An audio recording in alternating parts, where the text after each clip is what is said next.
Conformément aux orientations de leur secrétariat exécutif, les militants de base du Parti démocratique gabonais de la province Logou-Evindo ont choisi par la voie des urnes les nouveaux responsables des organes statutaires du parti dans cette localité.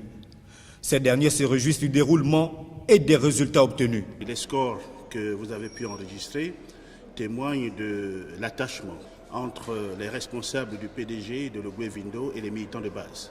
En ce qui concerne Logou-Evindo, le terrain a parlé.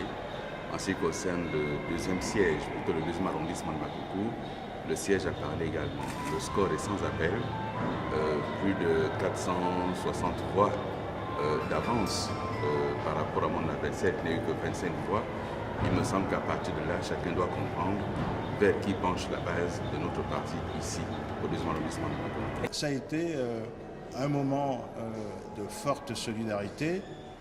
Ça a été un moment où la démocratie du parti s'est illustrée. En réponse à tous ceux qui ont cru que les cadres du parti de la province redoutaient l'élection comme mode de désignation des responsables, Emmanuel Issozen Ngondé indique que seul le terrain compte. Il y a une grande différence entre l'analyse ou le tableau qu'on peint de l'activité politique dans les salons à Libreville ou dans les organes de presse et la réalité du terrain. La réalité du terrain nous montre aujourd'hui que les responsables politiques de Logou-Evindo, et particulièrement les responsables du PDG, et moi en premier, nous n'avions aucune raison de redouter ce mot de désignation. Il faut relever que l'élection au 3e siège du département de l'Ivindo a été reportée sine die par le secrétariat exécutif suite au décès des candidats à ce siège au cours de l'accident qui s'est produit sur l'axe Koumameyon au vent.